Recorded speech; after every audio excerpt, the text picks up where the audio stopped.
India کے شہر آگرہ میں مغل امپائر کے آرکیٹیکٹس کا ایک ایسا شاہکار موجود ہے جس کو آج پوری دنیا تاج محل کے نام سے پہچانتی ہے۔ 42 ایکڑ پر پھیلا دور سے ہی چمکتا ہوا یہ مقبرہ جہاں اپنے اندر خوبصورتی کے باغیچے سجائے ہوئے ہیں، وہیں اس کے اوپر غم اور اداسی کے کئی بادل ابھی تک منڈلا رہے ہیں۔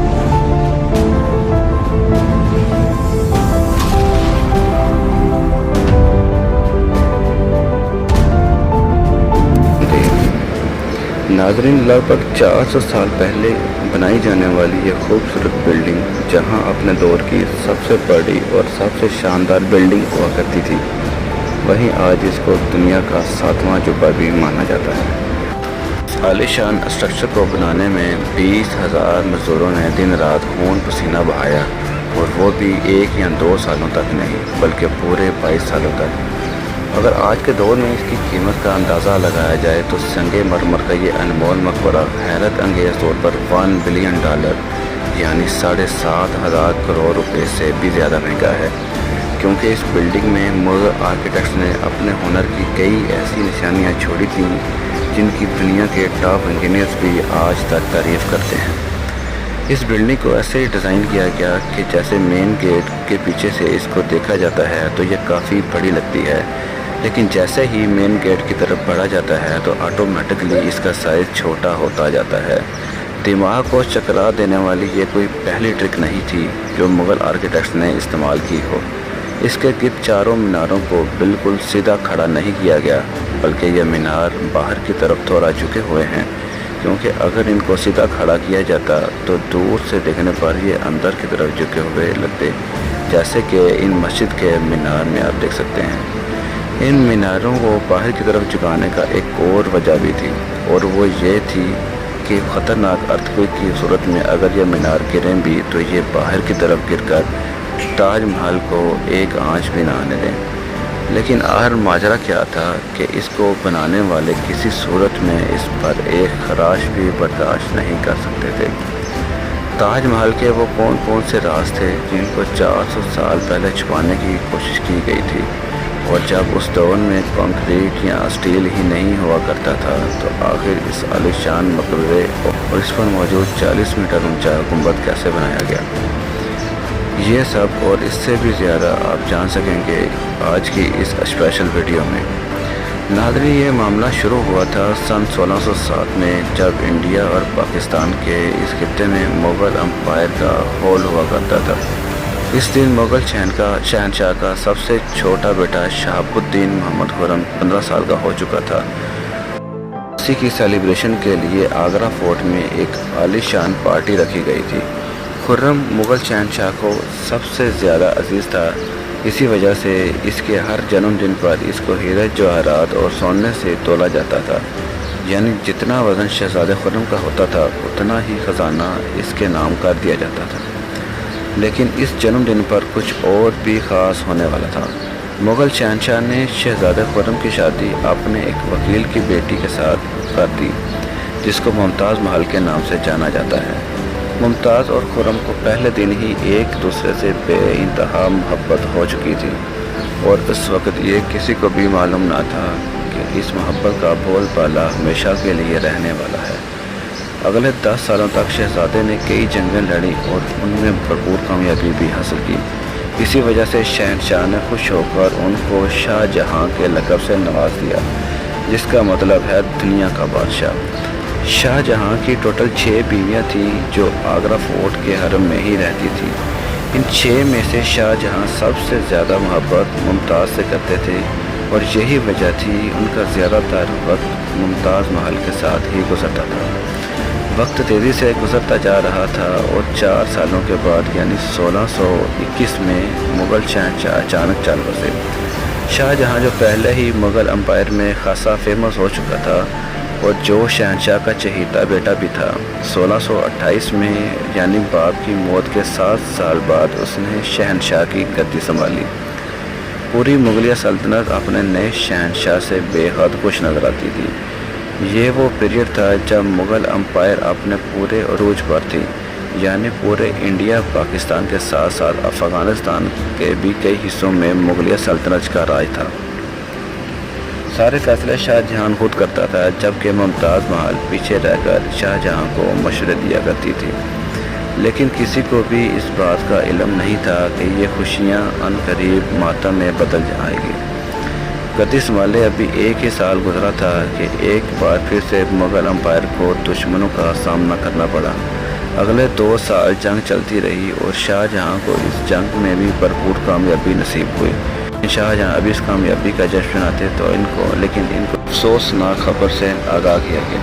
ممتاز محل چونکہ 14ویں بچے کو جنم دے رہی تھی، اس کی حالت بگڑ گئی اور 16 جون 1931 کو وہ نہ چاہتے ہوئے بھی اس دنیا سے رخصت ہو گئی۔ پوری مغلیہ سلطنت کا جشن دیکھتے ہی دیکھتے ماتم میں بدل گیا۔ یہ خبر جو شاہ جہاں پر آگ بن کر گری تھی، اس نے تو جیسے ان کی دنیا ہی ختم کر ڈالی۔ شاہ جہاں کی سب سے پہلی محبت اور ان کی سب سے عزیز بیوی ممتاز محل اس دنیا سے رخصت ہو چکی تھی۔ کہا جاتا ہے کہ اس غم کی پرچھائی نے شاہ جہاں کو کالے اندھیروں میں دھکیل دیا تھا۔ اگلے 8 دنوں تک انہوں نے کچھ نہیں کھایا اور اگلے 2 سالوں تک نہ کوئی موسیقی سنی اور نہ ہی پرفیوم لگایا۔ ممتاز محل نے مرنے سے پہلے ایک آخری خواہش کی تھی۔ وہ چاہتی تھی کہ ان کی قبر دنیا کے سب سے خوبصورت مقبرے میں بنائی جائے۔ اس ٹاسک کو اور ممتاز محل کی آخری خواہش کو پورا کرنے کے لیے شاہ جہاں نے اپنی ساری دولت اور پوری زندگی وقف کرنے کا ارادہ کر لیا۔ ممتاز کے گزرنے کے 6 ماہ بعد یعنی 1632 میں ہی تاج محل کی کنسٹرکشن کا کام شروع کر دیا گیا۔ قریب 20,000 سے بھی زیادہ مزدور، پتھر تراش اور کاریگروں کو پوری سلطنت سے اکٹھا کیا گیا۔ لشکروں کے لشکر شاہ جہاں کے حکم پر آگرہ بلوا لیے گئے تھے۔ کیونکہ ممتاز کی قبر یمنا ریور کے برابر میں موجود تھی، اسی وجہ سے اس جہاں میں دنیا کی سب سے خوبصورت بلڈنگ بنانا کافی مشکل تھا۔ ریور کے کنارے زمین کافی نرم ہوتی ہے اور اگر یہاں کھدائی کا کام کیا گیا تو پانی کا بہاؤ تاج محل کی فاؤنڈیشن کو بھی نقصان پہنچا سکتا تھا۔ اس مسئلے سے نپٹنے کے لیے مغل انجینئر نے یہاں سب سے پہلے زمین کے اندر کئی کنویں کھدوانا شروع کیے۔ مزدور یہ کنویں تب تک کھودتے رہتے جب تک خشک زمین نظر نہ آ جاتی تھی۔ ان کنووں کو پتھروں اور گارے سے بھرا گیا اور پھر اس کے اوپر پتھروں کے بڑے بڑے کولم کھڑے کیے گئے۔ اس سارے کام کو انجام دینے کے لیے مزدوروں کے ساتھ ساتھ ہاتھیوں کی بڑی فوج بھی شامل تھی۔ مغل انجینئرز کی یہ ٹرک کام کر چکی تھی اور اب ایک ایسی مضبوط فاؤنڈیشن تیار تھی جو نرم زمین پر بھی فولاد بن کر کھڑی تھی۔ فاؤنڈیشن کے بعد اب باری تھی ایک ایسے بلڈنگ ڈیزائن کی جو آج سے پہلے کسی نے بھی نہ بنایا ہو، ایک ایسا ڈیزائن جو پچھلے سارے ریکارڈ توڑ ڈالے۔ تاج محل کے ڈیزائن کا آئیڈیا شاہ جہاں نے اپنے باپ دادا کے مقبروں سے لیا تھا۔ باپ کے مقبرے سے میناروں کا آئیڈیا لیا گیا، دادا کے مقبروں سے بلڈنگ کوڈ کا آئیڈیا لیا گیا اور اپنے انکل کے مقبرے سے ڈوم کا آئیڈیا لیا گیا، اور جب ان سب کو کمبائن کیا گیا تو ایک شاندار اور ایک عالی شان ڈیزائن اوپر کر سامنے آیا۔ بلڈنگ کے اس اسٹرکچر کو بنانے کے لیے لاکھوں نہیں کروڑوں اینٹیں موقع پر ہی بیک کی گئیں۔ یہ سب اتنا آسان نہیں تھا اور اس میں لاتعداد پیسے بھی بہائے جا رہے تھے۔ ہر گزرتے دن شاہی خزانہ تیزی سے خالی ہوتا جا رہا تھا، لیکن شاہ جہاں کو کسی چیز کی پرواہ نہیں تھی، بس ان کو یہ کام ہر قیمت میں پورا کرنا تھا۔ کہا جاتا ہے کہ تاج محل کی کنسٹرکشن میں اتنے زیادہ لوگ لگائے گئے تھے کہ ان کی وجہ سے آس پاس کے علاقوں میں کھانا پینا ختم ہو گیا تھا۔ 20,000 مزدوروں اور کاریگروں کی ڈیمانڈ پوری کرنے کے لیے شاہ جہاں نے آس پاس کے تمام علاقوں سے اناج آگرہ منگوا لیے تھے۔ کئی سالوں کی محنت کے بعد بلڈنگ کا اسٹرکچر کمپلیٹ ہو چکا تھا اور اب باری تھی اس کو سنگ مرمر سے سجانے کی۔ یہ سنگ مرمر آگرہ سے 400 کلومیٹر دور راجستھان سے منگوایا جانا تھا، چونکہ یہاں کا مکرانہ ماربل آج تک دنیا کا فائنسٹ ماربل مانا جاتا ہے۔ شاہ جہاں نے تاج محل کے لیے پورا مکرانہ ماربل ریزرو کر لیا تھا، یعنی جب تک تاج محل کی ڈیمانڈ پوری نہیں ہو پائے گی تب تک کسی کو بھی یہ ماربل خریدنے کی اجازت نہیں تھی۔ 1000 ہاتھیوں کی مدد سے ہزاروں ٹن وزنی ماربل راجستھان سے آگرہ منگایا گیا۔ تاج محل کا یہ خوبصورت گنبد اتنا بڑا ہے کہ اس کا اندازہ آنکھوں سے ہی دیکھ کر لگایا جا سکتا ہے۔ آج کل اس طرح کے ڈوم بڑی آسانی سے اسٹیل اسٹرکچر پر بنائے جا سکتے ہیں، مگر 400 سال پہلے 40 میٹر اونچا یہ گنبد بنانے میں ان کے پاس صرف پتھروں کا ہی سہارا تھا۔ اس ڈوم کو بنانے میں مغل انجینئر نے جو اسٹرکچر کیلکولیٹ کی تھی، اس کی آج کے انجینئر بھی بہت تعریف کرتے ہیں۔ تاج محل کی فنشنگ کے لیے پیٹرا ڈورا یا پرچن کاری سے ڈیکوریٹ کیا جانا تھا۔ پیٹرا ڈورا ایک ایسی کلاکاری ہے جس میں قیمتی پتھر کو ماربل کے اندر تراش کر لگایا جاتا ہے۔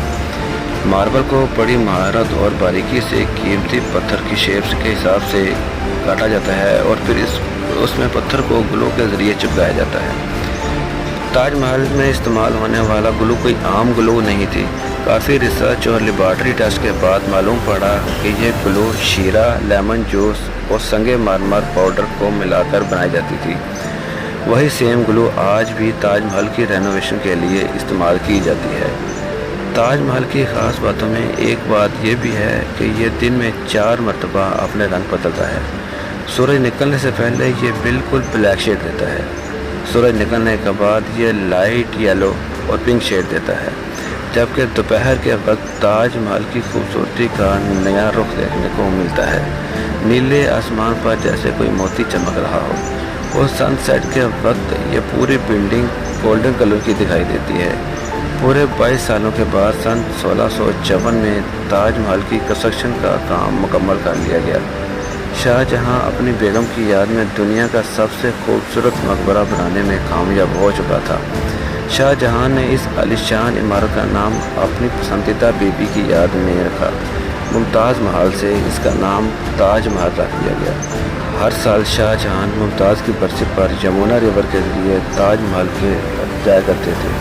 یہ تاج محل کی ایسی انٹرس تھی جس کو صرف شاہی خاندان کے لیے ہی بنایا گیا تھا۔ اس انٹرس کی دیواروں پر دلکش نقاشی کا کام کیا گیا تھا، جو شاید شاہی آنکھوں کو دیکھنے کے لیے ہی کیا گیا تھا۔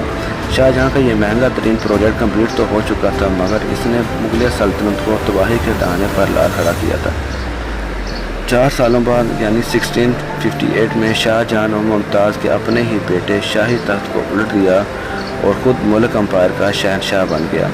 شاہ جہاں جو پچھلے 30 سالوں سے اس تخت پر راج کر رہے تھے، اس کو قیدی بنا کر آگرہ فورٹ میں ہی بند کر دیا گیا تھا۔ صرف ایک فیسلٹیز ایسی تھی جو شاہ جہاں کو دی گئی تھی، اور وہ یہ تھی کہ جس کمرے میں شاہ جہاں کو بند کیا گیا تھا، اس کی کھڑکی سے وہ تاج محل کو دیکھ سکتے تھے۔ 8 سال قید میں رہنے کے بعد 74 ایئرز کی ایج میں شاہ جہاں بھی اس دنیا سے رخصت ہو گئے۔